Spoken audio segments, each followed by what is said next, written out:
दोनों पति पत्नी सोच रहे थे कि बेटों की शादी होते ही वह चैन की सांस लेंगे, लेकिन जब बेटों की शादी हुई और बहुएं आईं और राम देवी जी कुछ समय तक तो बहुत खुश रहीं, लेकिन धीरे धीरे बहू का व्यवहार बदलता जा रहा था। वह अपनी सास से चिढ़ी सी रहती थी। अगर राम देवी जी अपनी बहू से कुछ कहती तो वह हमेशा उनसे झगड़ा करने की फिराक में रहती थी।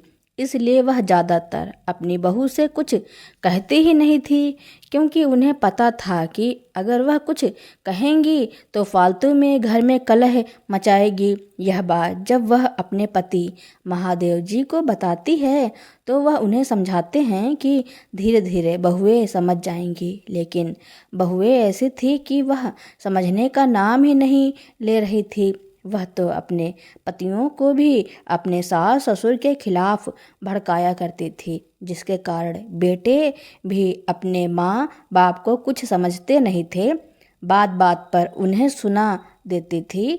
धीरे धीरे बेटे और बहू का रवैया इतना खराब हो गया कि उन्हें घर छोड़कर जाना पड़ा।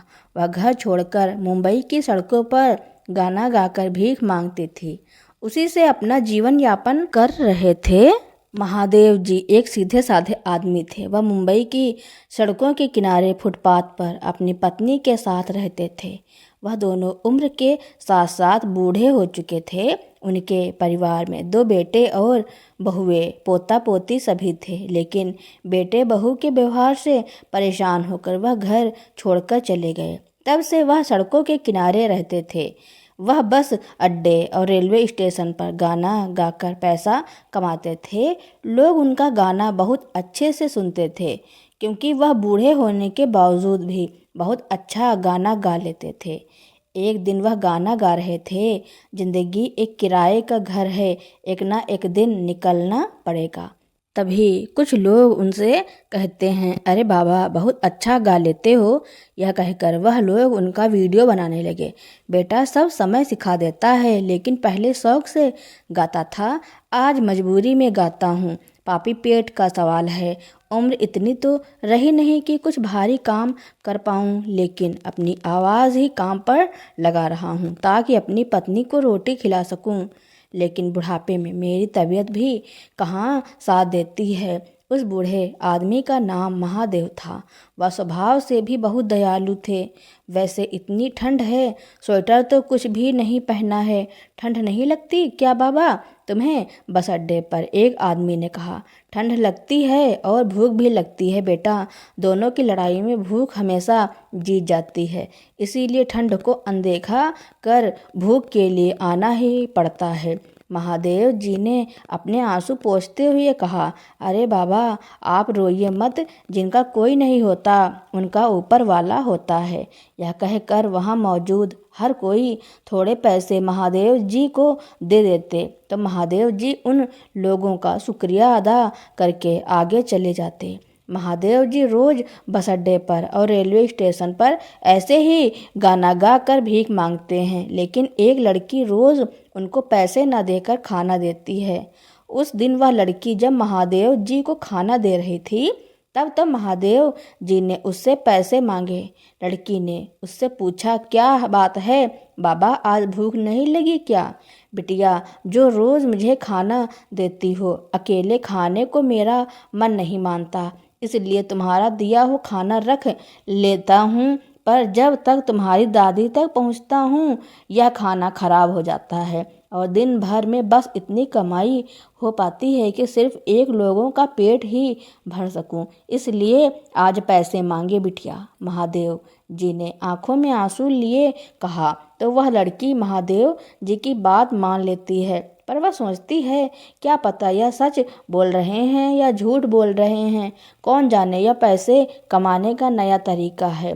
ट्रेन की लास्ट स्टेशन पर सभी उतरते हैं और साथ में वह लड़की पूजा भी। वह महादेव जी की बात का पता लगाने के लिए उनका पीछा करने की कोशिश करती है और उनके पीछे जाती है और देखती है कि रेलवे स्टेशन के बाहर एक पेड़ के नीचे एक तिरपाल लगा हुआ है, जिसके अंदर महादेव जी चले गए हैं। उनके अंदर एक बूढ़ी औरत बैठी है जो दिखने में काफ़ी कमज़ोर और कई दिनों से भूखी लग रही थी। बाबा उस बूढ़ी दादी के साथ बैठकर पैसे गिनने लगते हैं। उनकी हालत देखकर पूजा की आंखों में आंसू आ जाते हैं। पूजा यूट्यूब पर एक हेल्पिंग चैनल चला रही थी और एक हेल्पिंग चैनल चलाने के कारण एक संस्था से जुड़ी थी। इसीलिए उसने अपने संस्था के लोगों को फ़ोन करके उन बुजुर्गों के लिए गर्म कपड़े मंगवाए, क्योंकि इतनी ठंड में दोनों एक पतली चादर ओढ़े बैठे थे। वह तिरपाल भी इतना पतला था कि शायद उससे उनका बचाव हो पा रहा था। थोड़ी देर में पूजा के संस्था के लोग नए कपड़े और कुछ खाने का सामान लेकर आ गए। लोगों को वहां देखकर महादेव जी चौंक जाते हैं और पूजा से कहते हैं, क्या बात है बिटिया, तुम यहाँ? मैंने तुमसे पैसे मांगे तो तुम यह देखने आ गई होगी कि मैं सच कह रहा हूँ या झूठ। देख लो, कुछ भी झूठ नहीं कहा मैंने। हम गरीबों को 2 वक्त की रोटी तो क्या, पहनने ओढ़ने के लिए एक फटा कपड़ा भी नसीब नहीं होता है।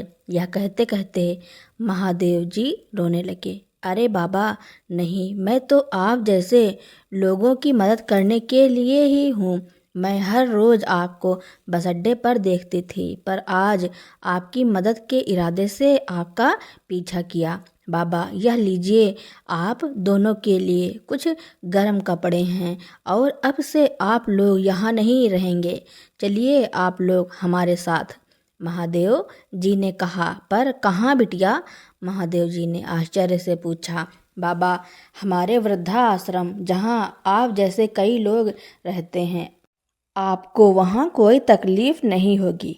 पूजा ने उनका हाथ पकड़ते हुए कहा, पर बिटिया अगर मैं गलत नहीं हूँ तो वहाँ के भी कुछ खर्चे होते होंगे ना, क्योंकि हमने सुना है कि बिना कोई खर्चे के वहाँ रहने को नहीं मिलता है, और जब उनके कोई खर्चे नहीं देते तो वह भी उन्हें निकाल देते हैं। बिटिया कहीं ऐसा ना हो कि कुछ दिन रखने के बाद हमें वहाँ से भी निकाल दिया जाए और यह जगह भी हमारे हाथ से चली जाए। बड़ी मेहनत से तो यह त्रिपाल का जुगाड़ किया है, पर मैं तो कहता हूँ कि तुम लोगों ने गर्म कपड़े दे दिया, बस हमें और कुछ नहीं चाहिए। हमें यहाँ कोई दिक्कत नहीं है। महादेव जी ने हाथ जोड़कर पूजा से कहा, अरे बाबा, वहाँ से कोई नहीं निकालेगा आप लोगों को, क्योंकि आप लोगों के खर्चे के लिए हम लोग चंदा लेते हैं।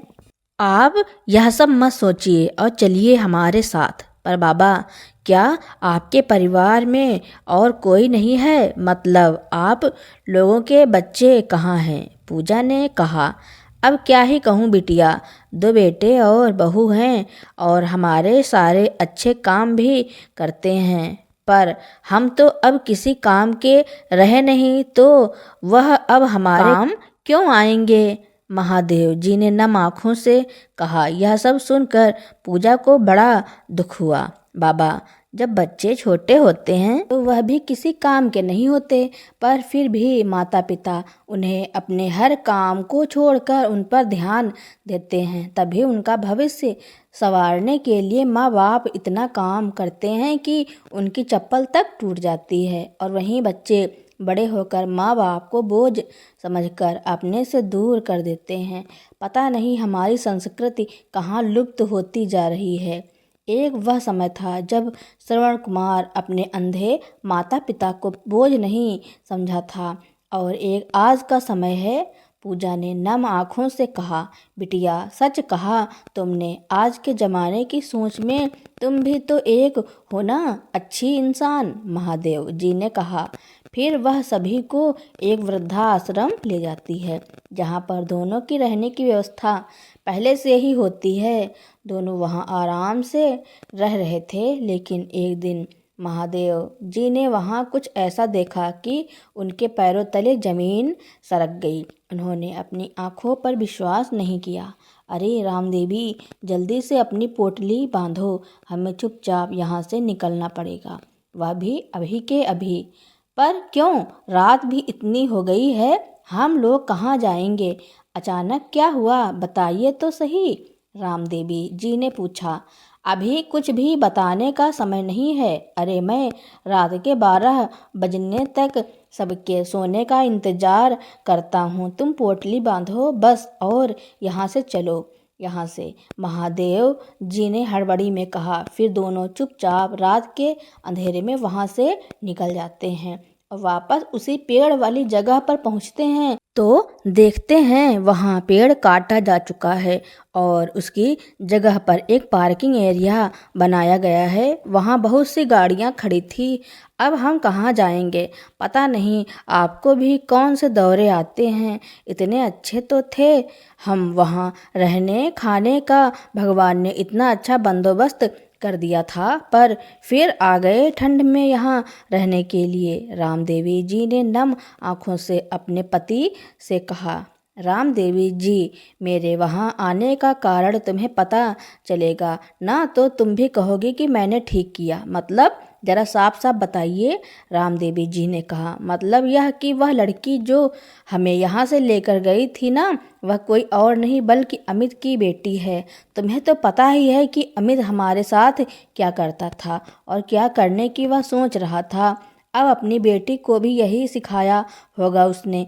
एक बार तो हम वहाँ से भाग गए, पर बार बार नहीं भाग पाएंगे, यह जरूरी नहीं है। मैं तो कहता हूँ हमें इस शहर को छोड़कर चले जाना चाहिए। महादेव जी ने कहा। क्या वह अमित की बेटी है? आपको कैसे पता चला? जब हमने उसे आखिरी बार देखा था तब तो काफ़ी छोटी थी, फिर आपने उसे कैसे पहचाना? रामदेवी जी ने आंखों में आंसू लिए हुए कहा। उस दिन हमें वृद्धाश्रम में छोड़ने के बाद जब वह वहाँ से निकली तो मैं उसे धन्यवाद देने के लिए उसके पीछे गया तो मैंने उसे इस वृद्धाश्रम के गेट के बाहर अमित से बात करते देखा था। यहाँ के लोगों से पता करने पर पता चला कि वह उसका पिता है और मुझे समझते देर नहीं लगी कि यह लड़की मुझसे इतना मीठा मीठा क्यों बोल रही है। जरूर इसके बाप ने उसे भेजा होगा, महादेव जी ने कहा। पर वह जो आश्रम में लेकर गई थी वह तो सच था ना? रामदेवी जी ने कहा। तो इसमें क्या फर्क पड़ता है? अब हमारा विश्वास जीतने के लिए यह सब तो करना ही पड़ता, और कौन जाने इसके बाद वे लोग हमारी दुर्गति करने की ही सोच रहे हों। चलो रामदेवी जी, जल्दी से चलो, हमें रातों रात ही शहर छोड़ना पड़ेगा। महादेव जी ने डरते हुए कहा। अरे लगता है बुढ़ापे में आपका दिमाग खराब हो गया है।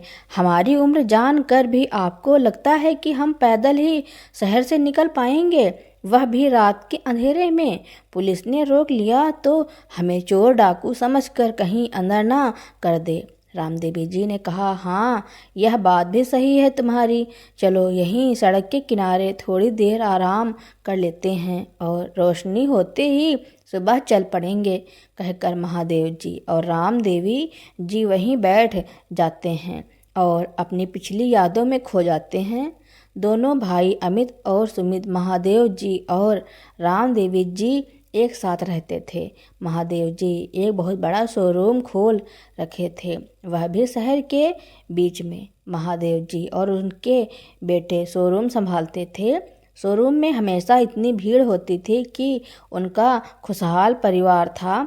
पैसे की कोई कमी नहीं थी। घर के हर काम के लिए नौकर लगे थे, लेकिन खाना वह खुद से ही बनाती थी। उनकी तबीयत अक्सर खराब रहती थी, जिस पर खाना बनाने वाली को रखने की भी बात होती थी, पर रामदेवी जी मना कर देती थी। हर काम के लिए नौकरानी थी, पर खाना बनाना और खिलाना वह राम देवी जी ही करती थी।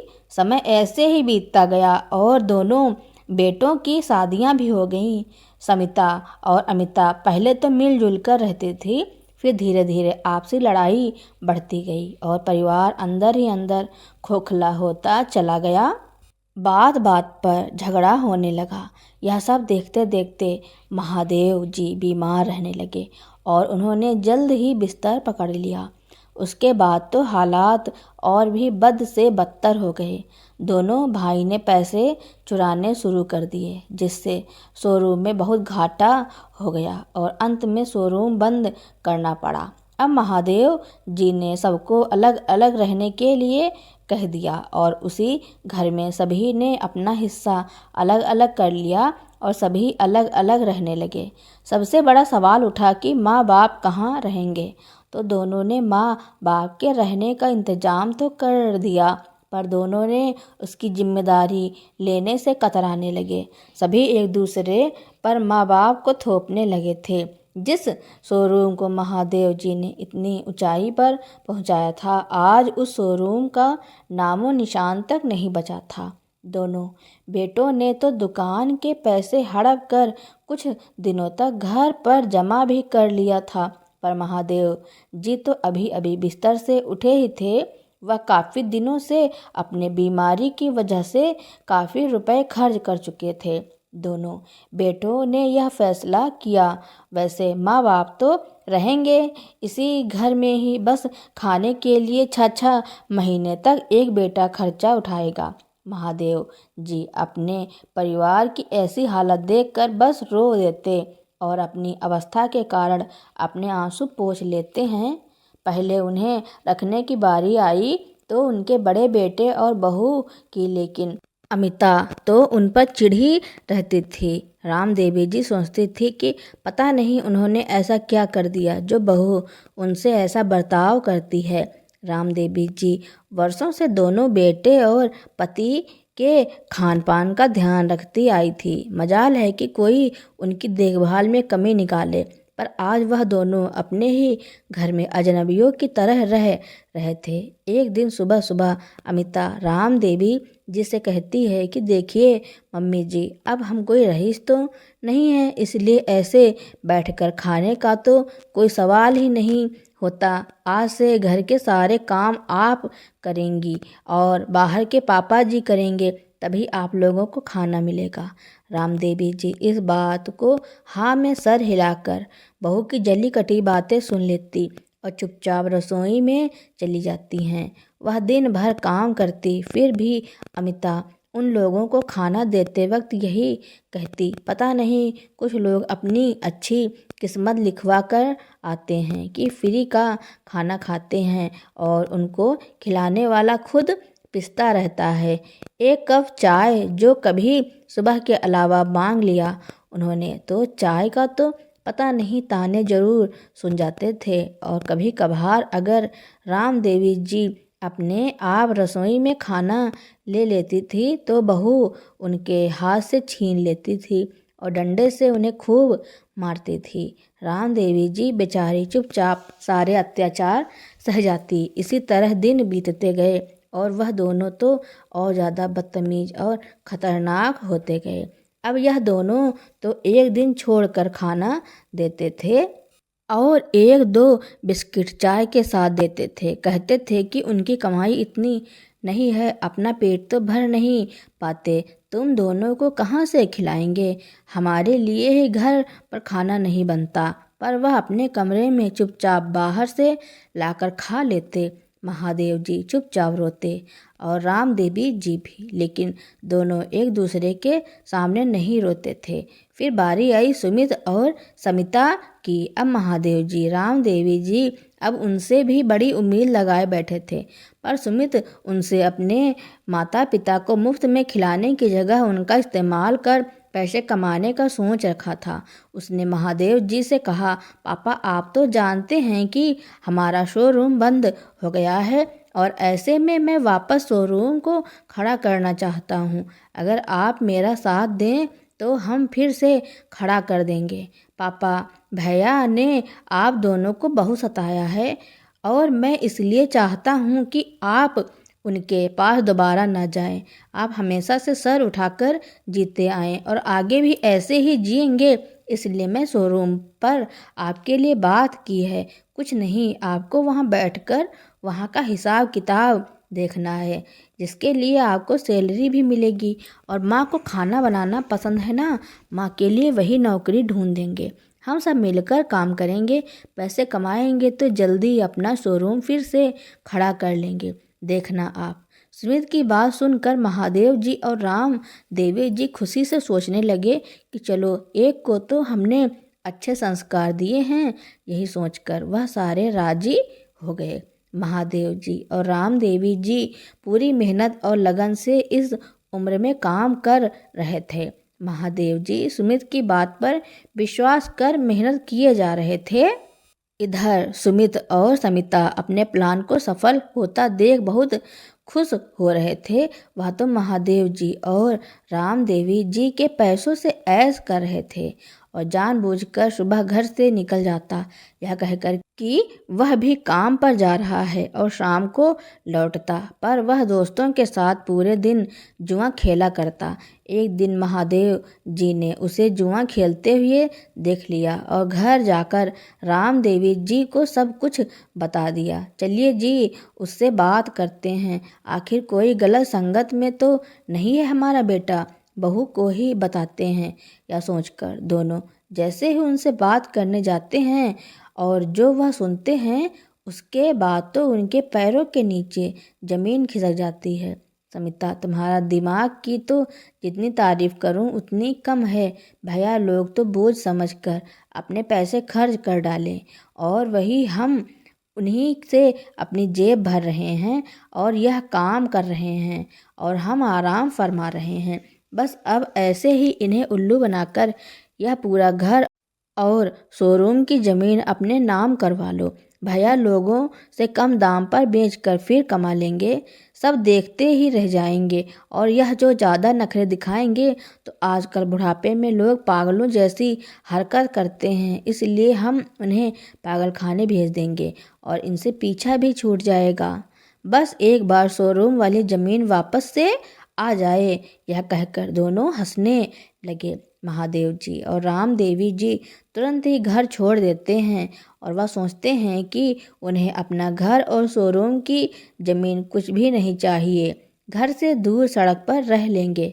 यह कहकर घर से रातों रात ही निकल पड़ते हैं, क्योंकि अब इन जैसी औलाद का चेहरा देखना ही नहीं चाहते थे और तभी से इनके दिन सड़क पर ही बीत रहे थे कि क्या पता कभी हमें मौत के घाट ना उतार दे। यह सोचते हुए दोनों बिना किसी को कुछ बताए घर छोड़ देते हैं। दोनों ही रात भर सोचते रहे और वहीं सो गए और जब उनकी आंखें खुली तो पूजा को अपने सामने खड़ा देख उनके होश उड़ गए। इससे पहले वह कुछ कह पाते पूजा कहती है, क्या हुआ दादाजी, ऐसे ही चले आए?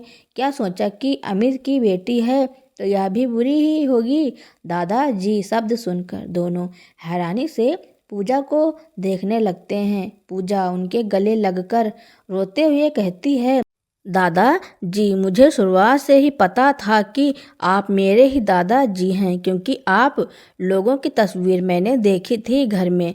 आपसे अजनबी बनकर इसलिए मिली क्योंकि मैं जानती थी कि आपको पता लगता है कि मेरे पापा कौन है। जैसा आपने कल किया वैसा ही करते। पर दादाजी, जैसे आपने जाना कि मेरे पापा कौन है, वैसे यह भी जान लेते कि अब मैं अपने मम्मी पापा के साथ नहीं रहती हूँ। दरअसल ताऊ जी और पापा को आप लोगों पर अत्याचार करते हमने भी देखा है। कभी कुछ कहने की हिम्मत नहीं होती थी। तब हम बहुत छोटे थे तो हमें दबा दिया जाता था। पर दादाजी, मैंने इनको हमेशा अपने दिमाग में रखा और आज जब मैं अपने पैरों पर खड़ी हूँ आप लोगों को ढूंढ लिया। पता है दादाजी, मम्मी पापा ताऊ जी सारे लोग बस यही मानते हैं कि आप लोग मर गए हो ताकि वह घर और शोरूम की ज़मीन पर आराम से रह सकें। और अब वह शायद नहीं जानते कि सड़क पर रहने की बारी अब उनकी आने वाली है। यह क्या कह रही हो बिटिया, हम कुछ समझे नहीं, महादेव जी ने पूछा। तब पूजा ने बताया कि अब आप आम इंसान नहीं हैं। यह देखिए, जब आप गाना गाए थे तब आपका गाना किसी ने वीडियो बनाकर यूट्यूब पर डाल दिया और वह आपकी वीडियो बहुत वायरल हो गई। अब आपको यूट्यूब की तरफ से सम्मानित किया जाने वाला है। कल ही आपको वहां चलना है। वह पूजा के साथ वहां जाते हैं। जैसे ही पूजा अपने दादा दादी को लेकर वहां पहुंचती है सभी लोग उनके साथ फ़ोटो खिंचवाने और हाथ मिलाने के लिए आ जाते हैं और महादेव जी की आवाज़ सुनने के लिए लोगों की भीड़ तो खचाखच भरी थी। सब लोग इस उम्र में भी उनकी आवाज़ को सुनकर हैरान रह जाते हैं। देखते ही देखते वह मशहूर होने लगे और इतना मशहूर हो गए कि अपना घर, गाड़ी, नौकर, किसी चीज़ की कमी नहीं थी। अब उन्हें एक दिन राम देवी जी पूजा को गले लगाते हुए बोली, शुक्रिया बेटा, हमारी ज़िंदगी में आकर हमें इस काबिल बनाने के लिए। महादेव जी बोले, पर बिटिया, उस दिन तो मैंने तुम्हें अमित के साथ देखा था, फिर तुम कैसे कह रही हो कि तुम उसके साथ नहीं रहती हो? मेरे घर छोड़ने पर वह यूं ही मुझे मनाने और अपने साथ घर ले जाने के लिए आते रहते हैं। पर दादाजी, आप यह सब छोड़ो, हमें सबसे पहले वहाँ जाकर आपके परिवार के राक्षसों को हटाना है। उनको भी पता चले कि जिस माँ बाप को उन्होंने बोझ समझकर घर से फेंक दिया था, आज वही लोग उनकी एक झलक पाने के लिए भी तरसते हैं। अब वक्त आ गया है उनको सजा देने का। पता है, माता पिता होने के नाते आप लोगों को यह सब अच्छा नहीं लगेगा, पर अगर आप लोगों ने उन्हें अभी सबक नहीं सिखाया तो हर बच्चा अपने माता पिता के साथ ऐसा ही व्यवहार करेगा। कभी कभी माता पिता को भी कठोर बनना ही पड़ता है। रामदेवी जी ने कहा, मैं तो हैरान हूँ बेटा, जो संस्कार हम अपने बच्चों को नहीं दे पाए, वह संस्कार हमारे बच्चों ने अपने बच्चों को कैसे दे दिया। दादी, यह संस्कार आपकी झलक हैं, आपके बच्चे तो इससे कोसों दूर हैं। पूजा ने कहा, उन्हें तो संस्कार का सही मतलब ही नहीं पता। कुछ दिन बाद पूजा अपने घर पहुंचती है, जिसे देखकर अमित कहता है, आ गई तो बेटा। कोई अपने माता पिता से कितने दूर रह सकता है? आखिर माता पिता कभी अपने बच्चों का बुरा नहीं चाहते, पर बच्चे तो माता पिता का बुरा कर ही देते हैं ना पापा। पूजा ने गुस्सा कर कहा, नहीं बेटा, तूने हमारा कोई बुरा नहीं किया। अब तू आ गई है ना, सब ठीक हो जाएगा।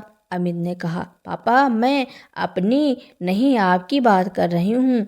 जो आप लोगों ने दादा और दादी जी के साथ किया उसकी बात कर रही हूँ। पूजा ने गुस्से से उबलते हुए कहा, बेटा, जो हो गया सो हो गया।